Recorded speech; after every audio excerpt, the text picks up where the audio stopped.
Bonjour à tous les lecteurs du blog Mes Investissements ou de mes livres. Alors aujourd'hui, on va voir comment investir en private equity. J'ai notamment identifié 5 possibilités différentes pour ceux qui voudraient investir en private equity.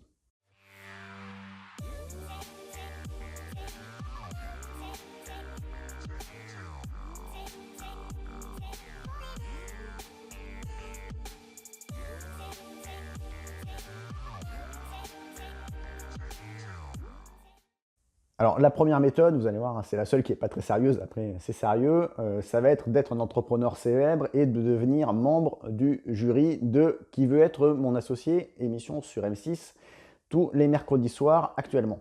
Pourquoi je parle de cette émission? Évidemment, hein, ça va pas être une possibilité que vous allez pouvoir appliquer, mais je trouve, enfin moi je regarde peu la télé, je regarde notamment jamais de divertissement, c'est presque la seule émission de divertissement que j'ai dû regarder ces 3 dernières années. D'ailleurs, c'était souvent une question hein, avant que j'atteigne mon indépendance financière, quand on m'opposait l'argument mais moi j'ai pas le temps, je posais la question mais tu regardes la télé combien d'heures par jour? Et quand on comparait avec ma consommation de télé, hein, personnellement, je ne suis abonné à Netflix que depuis que j'ai atteint mon indépendance financière. Avant, je n'y étais pas abonné. Et les émissions de divertissement, à part le sport, je ne regardais pas grand-chose. Bref, je me faisais pas que des amis, mais enfin, la parenthèse étant faite, cette émission, elle est assez formatrice un peu sur les questions qu'ils posent, sur le type de business qui sont présentés, pour qui voudrait un jour commencer à s'intéresser à l'investissement en private equity. Donc je vous conseille de la regarder. Alors, en préambule, pourquoi investir en private equity hein Private equity, l'intérêt c'est donc d'investir dans des actions d'entreprise, mais qui ne sont pas encore cotées. Donc l'intérêt, c'est de chercher un exit, un rachat, une entrée en bourse, etc. Et bon, il y a des projets qui vont capoter, mais sur ceux qui réussissent, on peut avoir des multiples très intéressants, des fois 10, potentiellement des fois 100 si ça marche très bien. Et c'est pour ça que c'est un peu une couche, dans le temps on le voit sur les personnes qui ont une fortune assez importante, la private equity devient une couche pas négligeable, au-delà des couches immobilier, actions traditionnelles, et puis on a une petite couche private equity au-dessus. Alors, on va passer maintenant aux méthodes plus sérieuses. Donc, la deuxième méthode pour investir en private equity, c'est les plateformes de crowdfunding. Par exemple, WeSeed pour citer une des plus connues. Alors là, je parle bien hein, d'investissement en private equity, donc en titre, en action. Je ne parle pas de ce qui est taux d'intérêt garanti quand on prête, ce qu'on appelle le crowdlending. Donc là, on est bien voilà, sur l'investissement dans les entreprises sans rendement garanti et avec les bénéfices qui iront dans votre poche si un jour l'entreprise performe bien et puis croît. Alors, l'avantage des plateformes, c'est que ça va être accessible un peu à tout le monde. C'est-à-dire que souvent, on a des minimums d'investissement qui sont de quelques centaines d'euros, 500 000 euros. Donc, plutôt un très bon point. Ça vous permet à tout un chacun d'investir en private equity, ce genre de plateforme. L'inconvénient, c'est que les projets qui arrivent sur ces plateformes ne sont pas forcément les meilleurs. Pourquoi? D'une part parce que les meilleurs projets, ils ont souvent des moyens de se financer qui sont plus en amont que d'aller s'embêter avec 1000 investisseurs répartis qui ont 1000 euros chacun. S'ils arrivent à lever auprès d'un ou deux investisseurs qui en plus va rapporter peut-être parfois des connaissances, ils sont présents au board, etc., des conseils utiles, ils vont privilégier cette solution-là.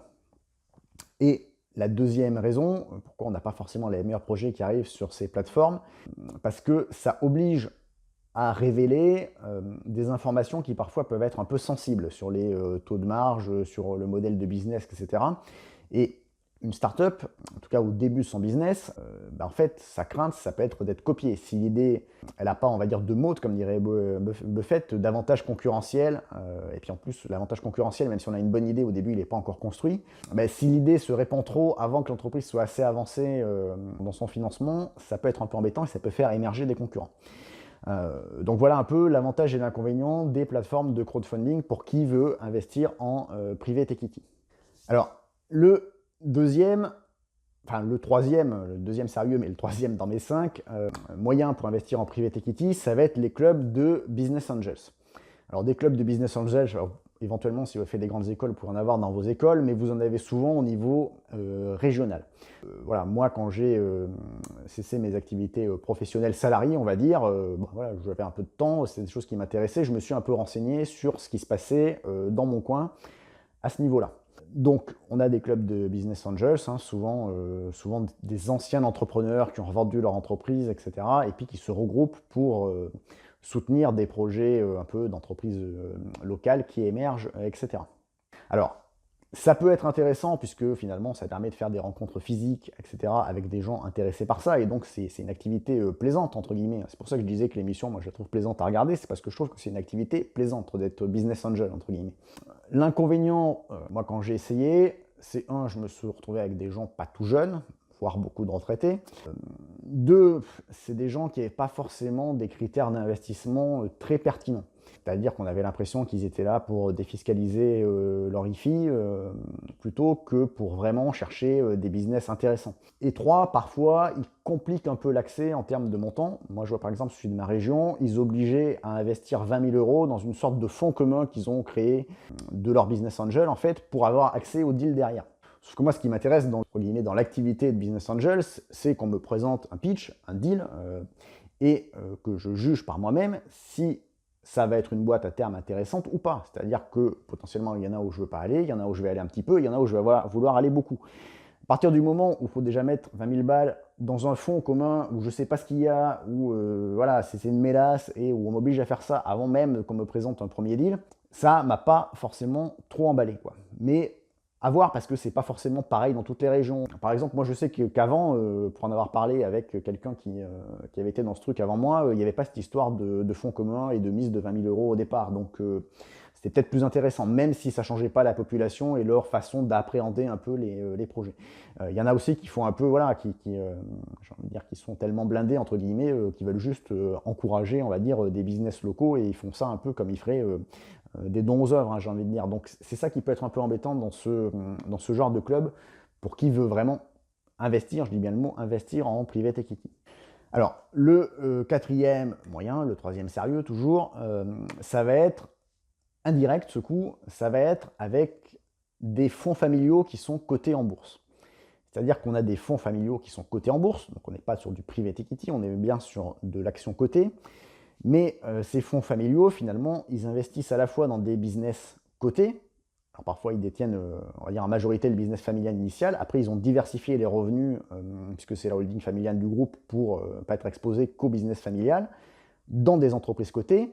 Mais également, ils font du private equity, c'est-à-dire qu'ils détiennent des entreprises non cotées. On peut, si je prends par exemple des grosses holdings, tout le monde connaît Peugeot, donc on a Peugeot Invest de la famille Peugeot, donc qui doit avoir à peu près 30% de participation dans Stellantis. Mais après, on a d'autres business cotés, je ne sais plus, enfin il doit y avoir SEB, des machins comme ça, etc., qui n'ont rien à voir avec l'automobile. Et après, on a une partie de private equity.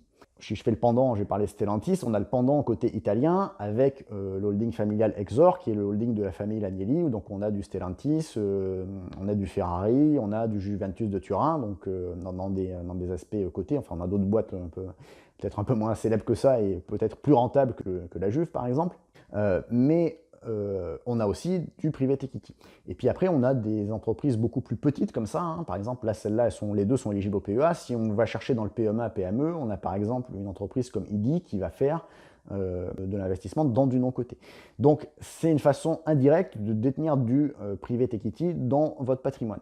Et qui se défend parce que parfois ces holdings ils sont décotés sur leur NAV. Alors voilà, il faut qu'après, ce que vous devez acheter, enfin l'inconvénient c'est vous devez acheter avec des boîtes cotées. Est-ce que ces boîtes cotées vous plaisent ou pas pour avoir accès au private equity? Souvent, les valorisations, en tout cas celles que j'ai citées, sont plutôt raisonnables puisque souvent on a une petite décolle de holding dans ces boîtes. Mais voilà, c'est une façon. Et la cinquième façon, ça va être de se syndiquer, on va dire, avec des clubs de deal. Donc, moi, par exemple, c'est ce que j'ai fait pour pouvoir investir dans des startups plus américaines, en fait, donc pas des startups qu'on a sur WeSeed et vraiment en amont sur les premiers ou deuxièmes tours de table, donc notamment les startups un peu plus dans la tech, etc., puisque ça peut être celles qui peuvent se profiter de rachats à des multiples de valorisation relativement élevés. L'inconvénient de ça, c'est qu'il peut y avoir certains frais déjà pour y accéder. Pour que ces frais restent raisonnables par rapport au montant investi, il faut être prêt à investir au minimum, je dirais 20 000 € sur un an quand on se lance là-dedans. Bon, je ne vais pas faire de pub pour des clubs particuliers là-dessus, il y en a 2 ou 3 qui sont possibles. Si vous voulez en savoir plus, je vous mettrai mon contact du blog dans la description de la vidéo et vous pourrez m'interroger là-dessus si vous étiez intéressé par ce type et que vous êtes dans les critères c'est-à-dire que vous êtes prêt à investir plus de 20 000 € par an, au moins sur une année là-dessus. Donc voilà un peu sur les moyens identifiés pour investir en private equity. Alors il y en a un sixième, hein, c'est vraiment d'avoir l'opportunité dans vos connaissances. Vous connaissez quelqu'un de proche ou professionnellement qui vous a déjà prouvé son sérieux, son exécution, etc.